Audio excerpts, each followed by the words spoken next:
পয়লা June Hatibagan দিশারি আয়োজিত মানসিক স্বাস্থ্য সচেতনতা শিবির ও রবীন্দ্র নজরুল সন্ধ্যার আয়োজন করা হয়েছিল। হাতিবাগান আস্থা কমিউনিটি হলে অনুষ্ঠানটির ব্যবস্থা করা হয়েছিল। আমাদেরই সদ্য প্রয়াত আমাদের সদস্য কিয়াদিকে স্মরণ করে আমাদের এই অনুষ্ঠানটি শুরু হয়। উত্তর কলকাতার বিভিন্ন স্কুলের ছাত্রী ও শিক্ষক শিক্ষিকারা উপস্থিত ছিলেন। ডক্টর পায়েল তালুকদার, এইচওডি, আরজি কর মেডিকেল কলেজ, তিনি ছিলেন আমাদের এই অনুষ্ঠানের প্রধান বক্তা। তারই বক্তব্য এখানে তুলে ধরলাম। তো সেইটার জন্য সত্যি খুব দিনটা চুপ করাও মুশকিল। আসলে গত রোববারটা আমিও একটু ঠিক শিওর ছিলাম না, ওই জন্য বলতে পারছিলাম না। তো তোমরা সব ছোট ছোট, তোমাদেরকে কি বলবো, কি বললে, কতটুকু বললে তোমাদের ভালো লাগবে, বুঝতে পারবে, সেটা একটা ব্যাপার। কিছু বলে চলে গেলাম, সেটা মাথার উপর দিয়ে বেরিয়ে গেল, এরকম বলে তো লাভ নেই, তাই না? তা তোমরা এখন সব মাধ্যমিক দেবে কবে? 2 বছর 3 বছর করে সব বাকি আছে তো নাকি? হ্যাঁ, কবে মাধ্যমিক দেবে তোমরা? 4 বছর পর। আর তোমরাও তাই 28-এ দেবে, তাহলে ওরা একটু এগিয়ে আছে। তো এখন তোমরা এখন কি ভাবছো নিজেদের জীবন নিয়ে, যে কি করব এই নিয়ে তো অনেক চিন্তা ভাবনা বাড়িতে হচ্ছে, নিজেদের মধ্যে হচ্ছে, বন্ধু বান্ধবদের মধ্যে হচ্ছে, তাই তো? তো পড়াশোনাটা কি ভাবো তোমরা, যে পড়াশোনাটা কি বাবা মায়ের চাপে করো না ভালোবেসে করো? সত্যি মন থেকে বলছো? হ্যাঁ, আচ্ছা। তো কি মনে হয় পড়াশোনা করলে কি হবে? এখন তো চাকরিকে এত শুনছো যে কিছু নেই, চাকরি নেই, এই নেই, রোজ ঝামেলা, কত কি শুনতে হচ্ছে। তার কি মনে হয় যে পড়াশোনা করে কিছু করা যাবে? যাবে? এবার একটা সত্যি কথা বলো, মোবাইল কতক্ষণ ঘাটো? হ্যাঁ, বাবা মাকে কি বলে বলো, বিভ্রান্ত করো যে মোবাইলেই আমাদের সব পড়া আছে, স্যারেরা সব নোট দেন মোবাইলে পিডিএফ আছে, হ্যাঁ, মোবাইলেই কোশ্চেন আসে, নোট আসে, ক্লাস ওয়ার্ক, হোমওয়ার্ক সব মোবাইলেই আসে। এসব বাবা মাকে বোঝাও তো? কেন বোঝাও? কি দেখো মোবাইলে?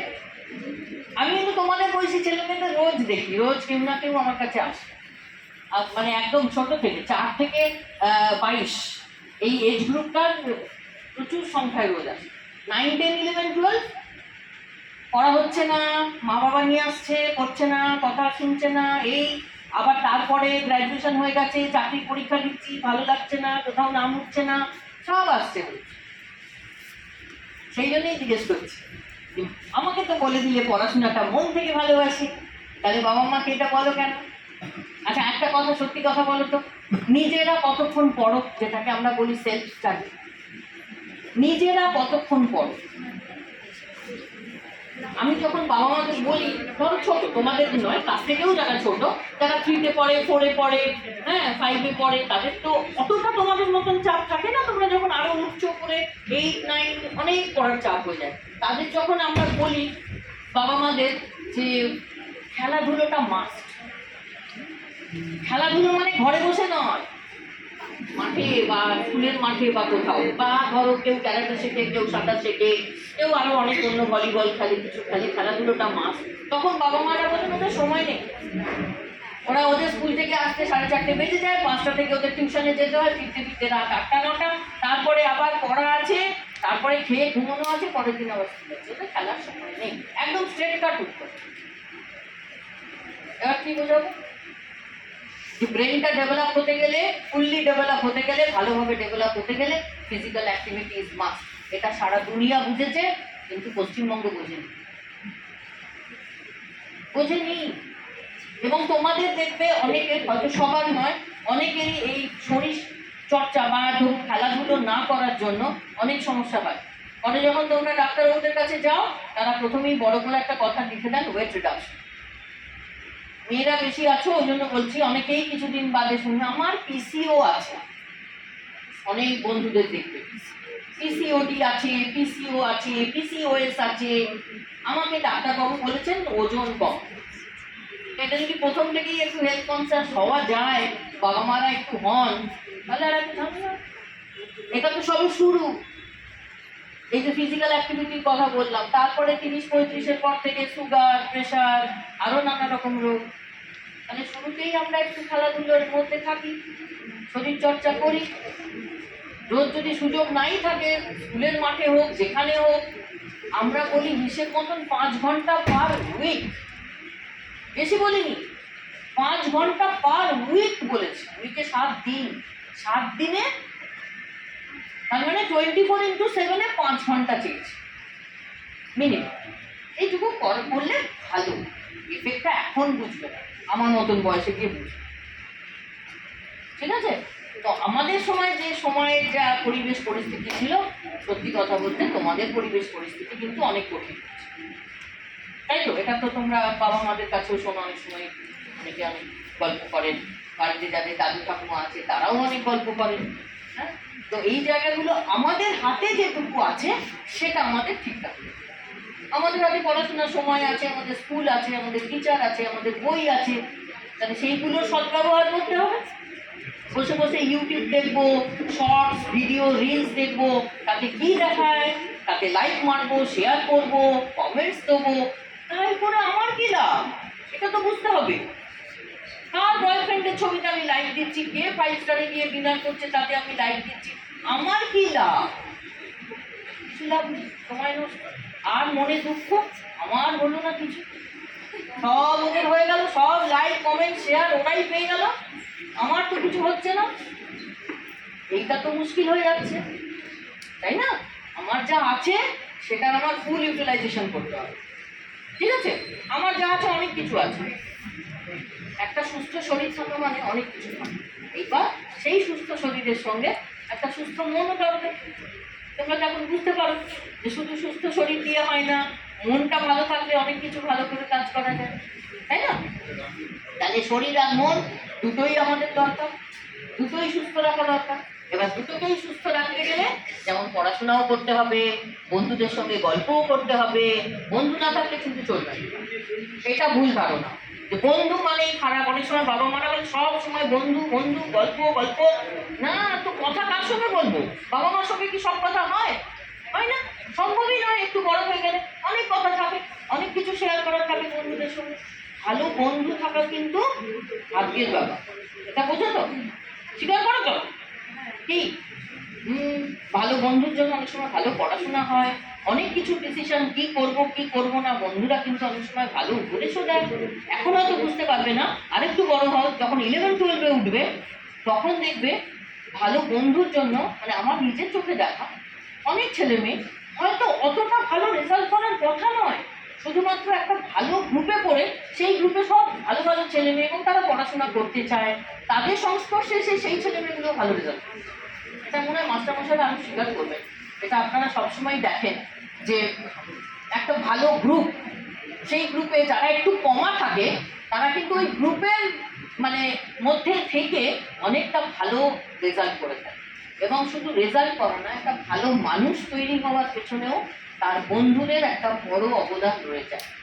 আমরা মোবাইলকে বলি যে হ্যাঁ মোবাইল, ওদেরকে আমরা যেমন সবসময় বলি মোবাইল ছাড়ো মোবাইল ছাড়ো, মোবাইলে এত অ্যাডিক্টেড হয়েও না, কিন্তু উপায়ও নেই, মোবাইলেই তো এখন সব কিছু, তাই তো?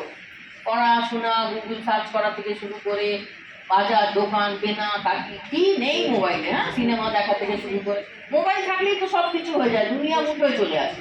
হ্যাঁ, সত্যিই তো মুঠোফোন, দুনিয়া মুঠোয় চলে আসছে, কি করে ছাড়বো? আমরাও তো ছাড়তে পারি। হ্যাঁ, একটা কথা আছে জানো, বলে ফোমো, FOMO, ফোমো। ফোমো মানে কি? ফোমো মানে হচ্ছে ফিয়ার অফ মিসিং আউট। মানে ধরো এই আমি 1-2 ঘন্টা এমন একটা কাজে ব্যস্ত আছি যে আমি আর মোবাইলটা দেখার টাইম পাই না, আমার মনটা একবারে ছটফট ছটফট করছে, এই কত কি মেসেজ এসে গেল, কত কি নোটিফিকেশন এসে গেল, আমি সব মিস করে গেলাম। আরে এটাকে বলে ফিয়ার অফ মিসিং আউট, তাই না? এখন বিদেশে ধরো যাদের মোবাইল এসেছে আমাদের থেকেও অনেক আগে, তারা একটু আমাদের থেকে এগিয়েই ছিল, তারা হয়তো অনেক আগে মোবাইল পেয়েছে, তারা এখন বলছে যে আমরা মোবাইলটাকে ছেড়ে রেখে যেতে চাই, বেড়াতে গেলে মোবাইলটা বাড়িতে রেখে চলে যাচ্ছে তারা 4-5 দিনের জন্য। সেটা হচ্ছে জয় অফ মিসিং আউট। ভাবে মোবাইলটা নেই, আমায় কেউ পাবে না, আমাকে কেউ খুঁজতেও পাবে না, আমি কোথায় গেছি কেউ জানতেও পারবে না, আমি চলে গেছি বেড়াতে, মোবাইলটা পাবে। এমন একটা দিন আমাদেরও আসবে যে আমরা মানে মোবাইলের জন্য বিরক্ত হয়ে গিয়ে মোবাইল রেখে দিয়ে চলে যাব। আমাদের আসতে দেরি আছে, কিন্তু একটা সময় এরকম আসবে। ঠিক আছে, তাহলে পড়াশোনাটা ভালো করে করতে হবে, তাই তো? তা বড় হয়ে সব কী হবার ইচ্ছে আছে? কেউ কেউ তো কিছু কিছু ভেবেছো, দু একজনের কথা শুরু বলো। ছোট বয়সে আমরাও কত কি ভাবতাম, তারপরে আবার 9-10-এ উঠে সেটা পরিবর্তন হয়েছে, আবার 11-12-এ উঠে অন্য একরকম মনে হয়েছে, তারপরে হয়তো আবার একটা অন্য জায়গায় ভর্তি হয়েছে। চাইলেই তো আবার সবসময় পাওয়া যায় না, এটাও তো ব্যাপার। শুনেছো তো, তাই তো? কত তোমাদের দাদা দিদিরা কত পরীক্ষা দেয়, তারপরে আবার বলে এটা হলো না ওটা হলো না, তাহলে এইটাতে হলো যখন এইটাই করি। তবে যেটা টিচার শিক্ষক মশাই যারা আছেন তাদের কাছে এটা বলবো যে বাড়ি আর স্কুল এই তো দুটো জায়গা বাচ্চাদের। তো বাড়িতেও যেমন একটা ডিসিপ্লিনের প্রয়োজন আছে, স্কুলেও তো আপনারা আছেন, আপনারা দেখেন বাচ্চাদের এই ডিসিপ্লিন বস্তুটা এখন খুব ল্যাকিং। এটা তো আমরা মানে আমাদের কলেজে এসে দেখতে পাচ্ছি, এখন যে ট্রেন্ডটা শুরু হয়েছে, ধরুন স্কুল বাঙ্ক করব, বাড়িতে বসে পড়বো, টিউশনে পড়বো, স্কুলে যাব না, এই যে জিনিসটা শুরু হচ্ছে 9-10 থেকে, এইটা আমরা মেডিকেল কলেজে যখন first year second year third ইয়ারে আসছে তারা কেউ ক্লাসে আসে।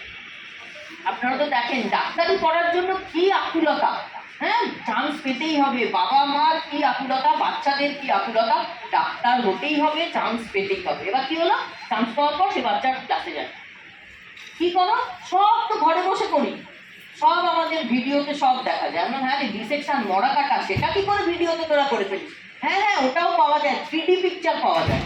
তাহলে একটা মানুষের বডিতে হাত দিয়ে তার নার্ভ ভেন আর্টারি মাসেল যেভাবে দেখতে হয় সেটা তোরা ভিডিওতে কি করে দেখিস। তার ফলশ্রুতি মানে খুব সোজা কথা বললে আপনারাও বুঝতে পারবেন, পরীক্ষার হলে যখন এসেছে আমাদের ভিসেরা ধরতে হয়, ভিসেরা মানে ধরুন লিভার ব্রেন এগুলো, ভিসেরাটা উল্টো ধরে, তাকে বলা হচ্ছে লিভার ধরো, সে লিভারটা উল্টো করে ধরছে। কেন? কোনোদিন তো মানুষের বডিটা দেখতে আসেনি, ভিডিওতে দেখেছে, সব কিছু ভিডিওতে দেখা যাচ্ছে, তো 3D পিকচার, মানুষের বডি ডিসেকশন সব ভিডিওতে দেখা যাচ্ছে, কিন্তু সত্যি তো কোনোদিন হাত দিয়ে ধরেনি। এবার যখন তাকে হাতে ধরিয়ে দেওয়া হলো ভিসেরাটা, তখন সে উল্টো ধরছে। সোজা কিভাবে বডিতে থাকে জানেন? এই যে স্কুলে আসা, স্কুলে রেগুলার পড়াশোনা হওয়া, রেগুলার পরীক্ষা দেওয়া, হয়তো তোমরা যখন আরেকটু বড় হবে মক টেস্টের কথা শোনো, এখনো শুনেছো নিশ্চয়ই মক, হ্যাঁ দাদা দিদিরা সব মক দেয়। কেন মক দেয়? আমাদের সময় সব মক টকের গল্প এত আমরা শুনিনি বলে হয়তো আরো ভালো হতো। মকটা কি না, এই যে তোমরা ফাইনাল পরীক্ষা দাও, অ্যানুয়াল পরীক্ষা দাও, মাধ্যমিক দেবে, উচ্চ মাধ্যমিক দেবে, তার আগে একটা প্রস্তুতি মক। সেই প্রস্তুতিটা কি, পরীক্ষার মতন করেই প্রশ্ন হবে, সেইটা তোমরা ক্লাসে বসে দেবে, কিন্তু সেটা বোর্ড পরীক্ষা নয় বা স্কুলের কোনো পরীক্ষা নয়, সেইটার নম্বর কোথাও যোগ হবে না, শুধু তোমাদের একটা আত্মবিশ্বাস তৈরি করার জন্য একটা পরীক্ষা। ঠিক আছে, তো এই মক টেস্টগুলো কিন্তু জরুরি হয়ে যায় দেওয়া, কারণ অনেকেই ধরো আমরা অনেক কিছু পড়ি। কালকেই আমাদের একটা প্রোগ্রাম ছিল, সেটা হচ্ছে পোস্ট গ্রাজুয়েট ডেভেলপমেন্ট প্রোগ্রাম, মানে যারা ধরো MBBS পাস করেছে তারপরে যারা MD করতে এসছে, তোমরা তো শুনেছো MD করে, পোস্ট গ্রাজুয়েটের পর MBBS এর পর, সেই MDর যারা পরীক্ষার্থী তাদেরও কিন্তু তোমাদের মতন 3 ঘন্টার থিওরি পরীক্ষা দিতে হয়, এবং সেই থিওরি পরীক্ষায় সেই দাদা দিদিরা কি কি ভুল করছে, কি কিভাবে লিখছে, সেখানে কত ভুল করছে তোমরা শুনে অবাক হয়ে যাবে। সেই দাদা দিদিরাও পরীক্ষার কোশ্চেনের উত্তর লিখেছে, কোন প্রশ্নের উত্তর সেই নাম্বারটা লেখে, সুতরাং ভয়ঙ্কর বকা খেয়েছে।